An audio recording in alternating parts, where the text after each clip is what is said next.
Welcome into an Inside Carolina Postgame podcast. I'm your host, Tommy Ashley. We're sponsored by Johnny T-Shirt and Congruity. Email Matt at congruityhr.com for your small to mid-sized business assessment. And go see Johnny T-Shirt on Franklin Street or at johnnytshirt.com. Get 10% off your order if you're a premium subscriber. That's Dewey Burke. It's been a while, Dewey. How you been? Everything's good. Everything's good. I was proud of our guys today. We'll get into it, but I think Virginia can make you play ugly, and they're real physical. And I was proud of how we played. Absolutely, and I think that's Virginia's still Virginia. They don't play defense like they used to play it, obviously, but they still want to get you in that muck. And Carolina starts out 21-2. I was listening on the radio coming back from Durham Athletic Park, watching Carolina beat East Carolina, and I know the feed was late getting the game on, but clearly, Dewey, we've talked a lot about all year this team starting slow. That has not been the case in the last few games. Why? Or what do you think the difference is? I have my own personal take, but I'd like to hear yours first. Sure, yeah. Look, I don't know that I can point to it directly. Obviously, he's been shuffling the starting lineup, trying to find something that works. And, look, you look at the play-by-play, because as you say, the first 6 minutes, at least out here in Colorado, I didn't have it.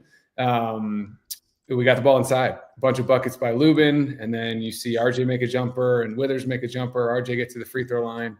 So it's obviously working the way we came out of the gates, and really seems like we punched him in the mouth early. Then it kind of settled into what I would call a pretty typical Virginia game. It was very physical. But the big difference for me is we still shot the ball very well throughout the rest of the game. I know we had that long stretch in the first half. I think it was maybe 4 minutes without a field goal, but the shot quality was still there. And you look down and you see that, I'm going to make sure I get it right. 9 for 16 from three. You're going to take that every night. Obviously, nobody's going to bet on 4 threes from Withers every night. But he obviously made a couple. The 2 step backs from Ian Jackson. I don't know I think you maybe saw the second one, Tommy, but he had one like that in the first half. That was, just elite playmaking and scoring ability there. So look, like I said at the top, I was proud of how we played. I thought we fought. I thought we met them physically, and we didn't allow all the stuff they do. They jam you on every cut. They screen you hard. They grab you. All the things that could have the propensity to get you really frustrated. I felt we met them at that summit from a physicality standpoint, and that is probably what I'm most happy about. Yeah, and I think for me watching them I think it's the 2 big lineup, getting back to a more traditional approach. I mean, they rode the 4 guards forever. I think maybe the Duke game was the 4-guard sort of coming to Jesus moment. This is not gonna fly. Right. And Dewey, we've banged on Withers a lot. But Withers has been really good. He started the first 7 games, right? I mean, it's not like he didn't have a chance. He played poorly, but he's playing much better now. Yeah, and he's making shots. He's hitting threes. He's being engaged. I mean, tonight he was 16 and 11. The technical. I kind of call this win. So against State, I said easy win. And then needed win with Syracuse. I think this is basically a cruise control win after they got up 21-2. If I had one beef with the game, Dewey, it was some of that crap in the middle where they, the flagrant on Jae'Lyn Washington. I mean, whatever. But the talking and the chirping and then sort of the lackadaisical play, they were cruising. It's like when you're driving, you're in cruise control. You're not 100% paying attention and all. But to your point, they kept making shots. Overall, let's kind of break it down a little bit. Why do you think Withers has been effective lately? Have you seen a significant difference in the way he's played? Is it the way he's being used? What do you see there? Yeah, look, everything feels better when the ball goes in the basket. So him making some shots probably clicked in a little more mental engagement and a little more focus. I'm not going to say this because my opinions have been well put out there, but Corey Alexander, I think, said it very well on the telecast. He said, look, if you're going to play Withers big minutes, you're going to live with some boneheaded plays. That's a fact at this point. That's not being a hater. That's not being hard on the kid. He loses focus at times, but his athleticism and ability have always been tantalizing. And so perhaps as a staff, they just said, look, we're going to just have to live with those when maybe early when he made poor decisions or it lacked effort. They just pulled him and they sat him for extended periods. Now they're just deciding to live with it. And it's kind of an interesting comment to make, because all those things I just said are typically the things you say about young guys, right? You say, hey, he's a freshman. He's just a sophomore. He's just figuring it out. And we're going to have to live with some of these mistakes and mental errors as he comes along. He doesn't really get that excuse from a youth perspective, but I think perhaps that, I don't know anything, but I think perhaps that's what it is. They just said, look, we just have to live with the fact that he's got size, length, he can make shots, he can play above the rim. He's going to turn the ball over. He's going to lose his man. He's going to miss a box out. But we're just going to live with it and hope the positives outweigh the negatives. And they have in the last couple of games. He's been very impactful. And, one of the things I look for that I think is important is when somebody makes a couple – sorry, that was my ESPN app.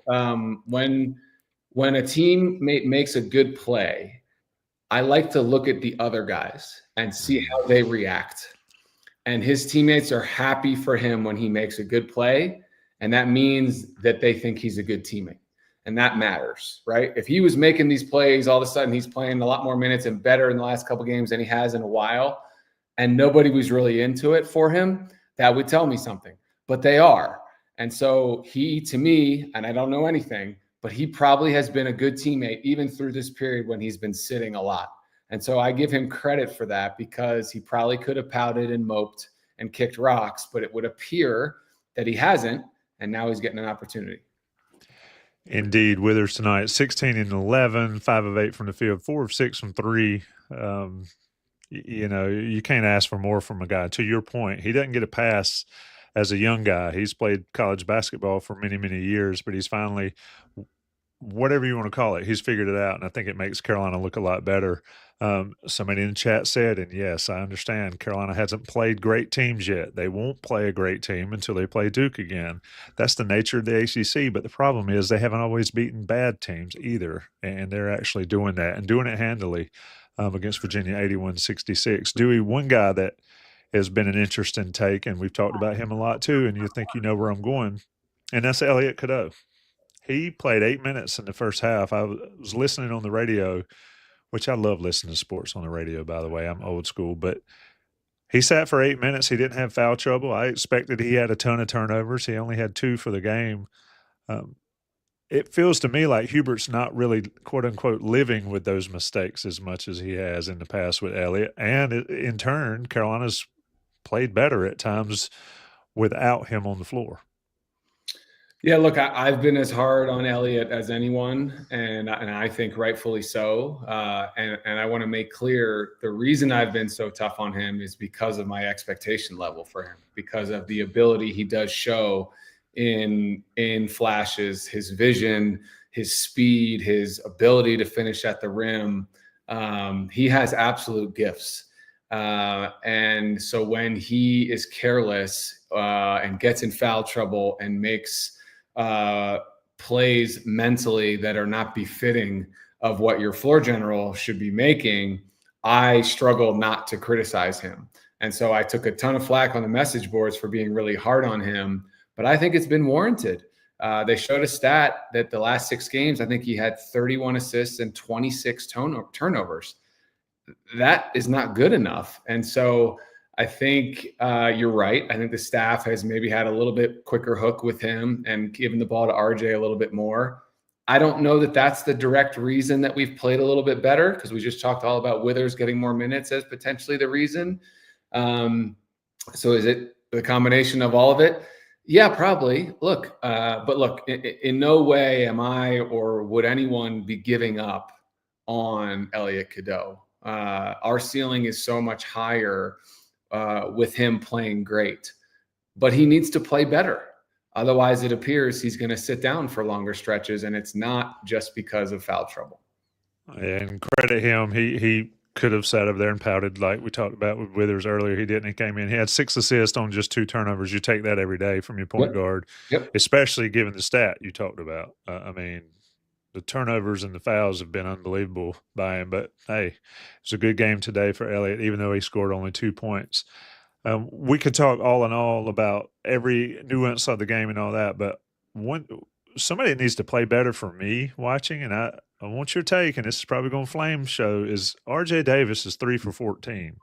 Dewey, Yeah. it feels like RJ's shooting the basketball a lot lately, and he's not shooting it overly well. He played decent against NC State, but what are you seeing in his game? I mean, 0 for 4 from 3, that's probably one or two games in his career he hadn't hit a 3 for Carolina. What do you see from RJ? Somebody in the chat said he's banged up, but that's part of it as well. Your take there. Yeah, I thought he missed some really easy ones at the rim. I mean, that last layup that he missed, under a minute to go, and then I think the ball got knocked out of bounds. You saw him kind of go over to the bench and just kind of like he's just having one of those nights. So look, he couldn't find it. I thought they guarded him well. I'm not going to get the guy's name right. Hold on a second. Rhodey. I don't know how big he is, but he's 6'6", and was able to keep RJ in front of him. So they guarded him with size and length, and he struggled.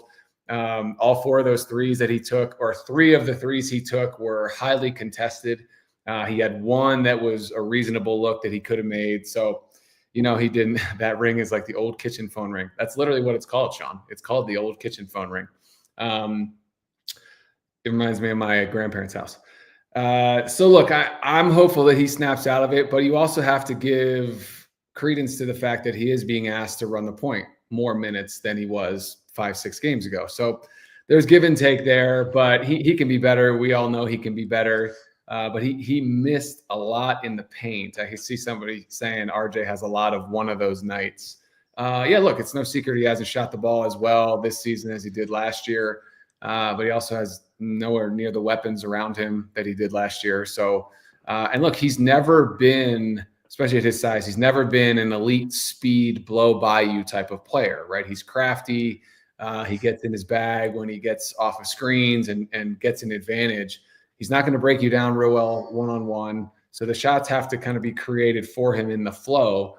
And I thought he missed a bunch in the paint that he probably should have made. So he struggled, but the rest of the team shot the ball great. And again, my biggest theme was I thought we met Virginia from a physicality standpoint. Yeah, I know they're not good. I know they're not going to make the tournament. They're going through a coaching transition. I get all of that. But just watching the game on its face, they're physical. I mean, they really are. And we met that. I thought it was fine. Yeah, when you look at Carolina's performance, obviously we've highlighted the highs and the lows. Seth Trimble, only 5 points off the bench, but 5 rebounds against 1 turnover. Ian Jackson, you mentioned earlier. I mean, if Ian Jackson's going to play like he did tonight, he played 17 minutes. He took 7 shots. He scored 16 points, and 3 of 3 from 3, and then made his free throws as well. Dewey, with the turnaround to Florida State, and obviously it's not quite the same as an NCAA tournament situation because you have to travel. But how does this team continue to build on what they've accomplished? Competition aside, I hate when people say that. It doesn't matter. You still have to win games. But how do they build on going to a Florida State team? Because you're going to go from a Virginia team that had decent size to a Florida State team that is massive. Yeah, they're big, obviously. So that Withers in the starting lineup, you know, is going to continue. And we need Jalen Washington to play better. We hadn't even mentioned his name, but he didn't give us a whole lot tonight. So need him to play well on Monday. And except for when we are really, really, really good and highly ranked, going to play at Florida State is a pretty sleepy place. It's a dark gym. There's not a ton of enthusiasm down there generally, unless you're, like I said, unless you're in the top 5 and they're excited that Carolina's coming. So we're going to have to bring our own enthusiasm because there won't be much in the building, I would guess. As we know, Florida State's always ridiculously long, ridiculously athletic, probably a little bit undisciplined. And so if we take care of the basketball and we play physical, we are better. We should be better.